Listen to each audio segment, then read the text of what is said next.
Okay, so once again, in Ft.Worth, DanceMakers of Texas brought me in for a workshop weekend. Again, thanks to Russell Keller and Liz Calloway for promoting the event fantastically, and we had a great turnout for the workshops and the party. And I suggested all of you plug into a group class. Everybody should be in a weekly group class. Remember that if you say, I don't learn well in a group class environment, it's your fault and you're not listening. So here's what we did. We ended up doing a two-step intensive, kind of an extra added on workshop on Sunday afternoon, which I love because I'm really passionate about keeping two-step alive. It has to stay alive. It is the coolest country dance there is. So all these other dances that people doing are just fine. They just don't have nearly the opportunity to have the swag that two-step has. So be a better two-step. So I talked to you ladies a lot about turn technique. There was so much that you ladies had to do because so much of the weight falls on your shoulders if two-step is going to be danced successfully and well and be cool out in public. So instead of just being a follower, you should start to participate, okay?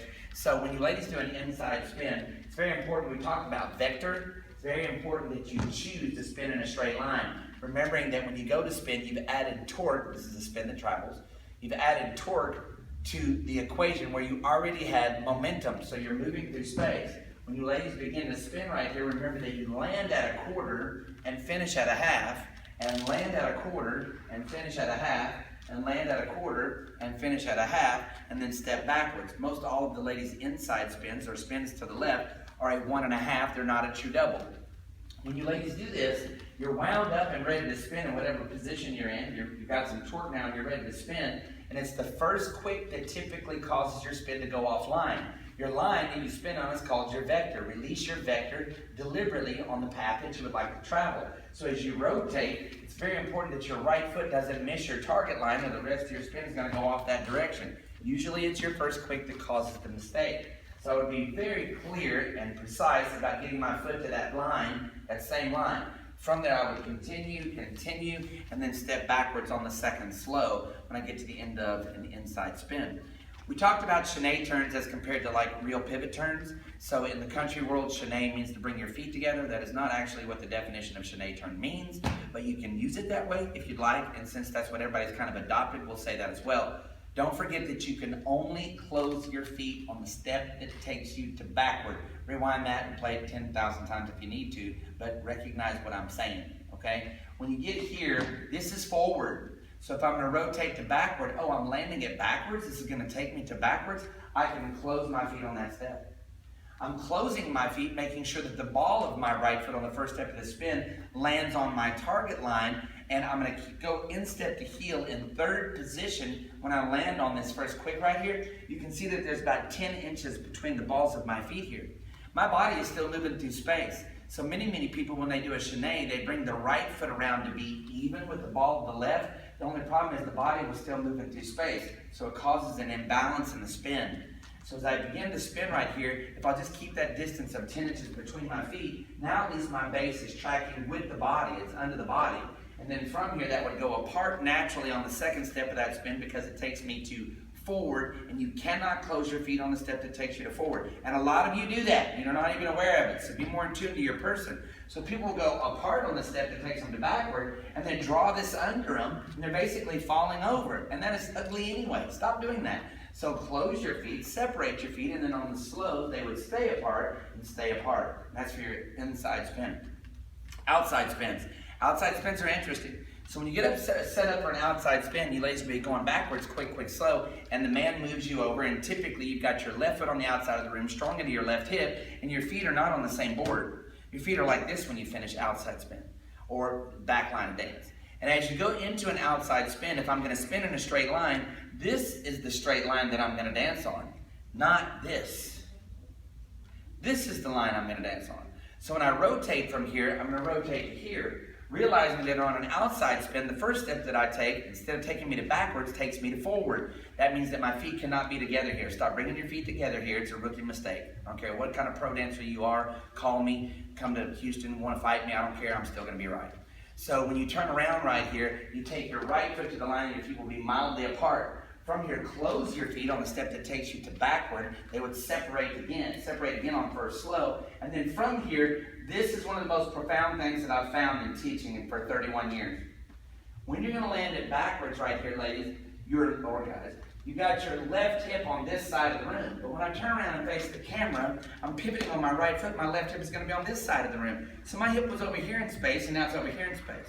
The mistake that people make on an outside spin on the second slow is that the ladies are putting their foot down on the balance beam again. You basically need to dismount so you have your balance.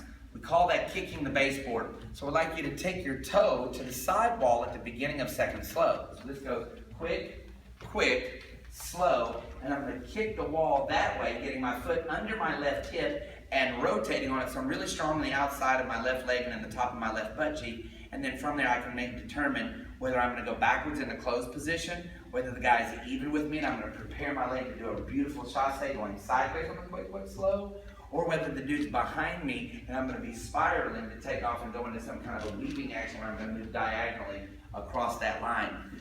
Also told you ladies that it is your job to move through space in this dance, and occasionally the guy will be saying whoa horsey a little bit, but the overall idea would be that you're going to continue to move through space. That's the standard. And then the guy goes whoa a little bit every now and then and slows you down so that he can get the jump on you to make weaves happen and things of that nature. But I need you ladies to press on. Sometimes the gentlemen are slowing down in two-step to give you the opportunity to get ahead of them, and you ladies are rubbernecking right there. So you go past the dude in the weave, and because he slowed down to give you the advantage to be ahead of him, you slow down with him and you're even. You ladies are causing the problem.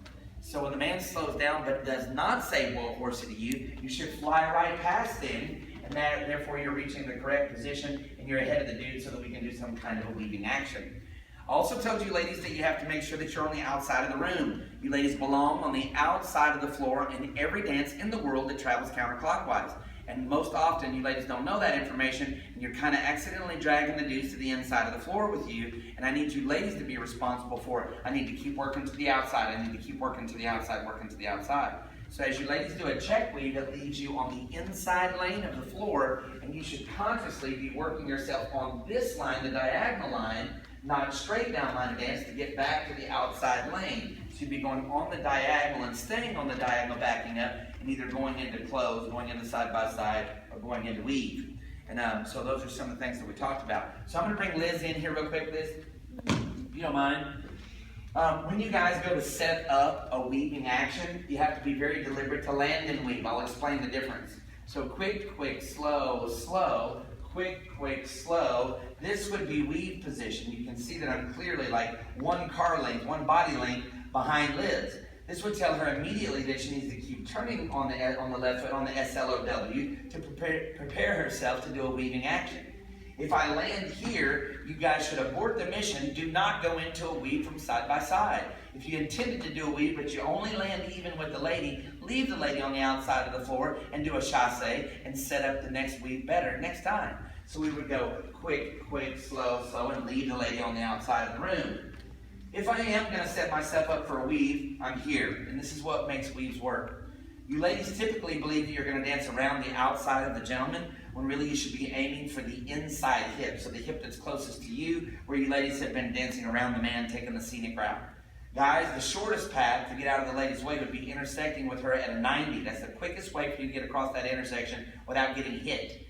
So as she goes on this line behind me, since this is her line, mine needs to be perpendicular to that line, and I will turn, bend my leg, and step this way. So I'm going to move perpendicular to the line that I want her to dance on.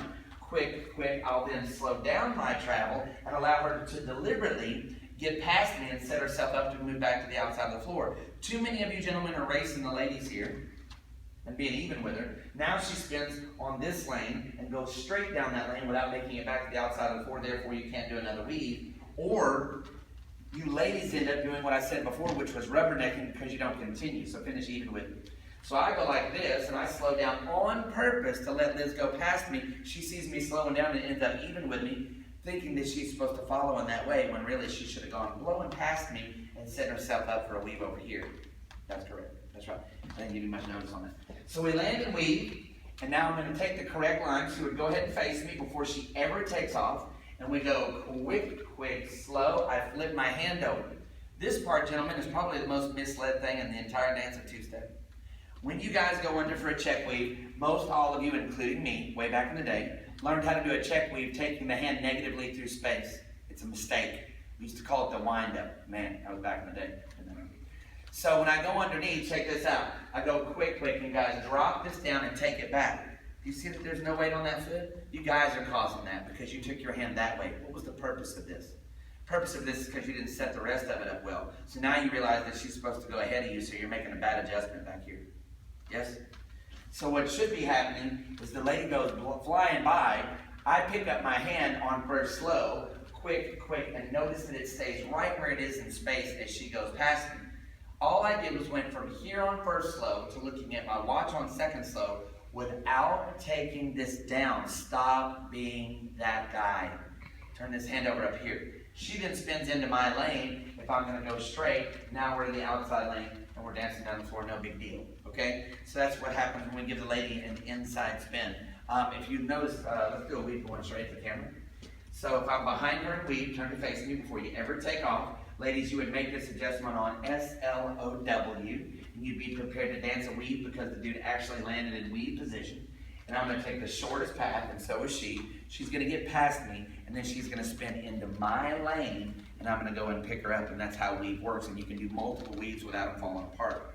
Now, as I talked about in the video, giving a lady an outside spin, I'm going to give her this outside spin. She's going to kick the baseboard on second slow. So I move the lady over, and she goes quick, slow, and she's going to kick the baseboard, and she rotates on the left foot. Once she gets there, you can clearly see that her left foot is on that side of the room, and her right foot is on this side of the room. This is what I was talking about earlier. So you ladies are going to spin and kick the baseboard. So go quick, so kick the other ball, kick the ball, and she gets on that foot. The whole foot is on the floor, and she rotates, leaving the left foot firmly on the ground. Twist that whole foot. There you go. She twists on the entire foot. It's very much like Latin in that sense when she does that. The only other thing that we did was we did a chasse to a free spin, and I told you ladies once again that it is your job to continue moving through space.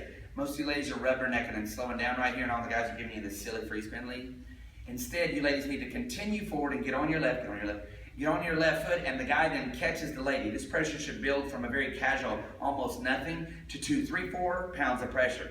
Hold that 4 pounds of pressure. Gentlemen, using this more like a platform diving board instead of like a springboard. I'm not going to bounce her off this connection.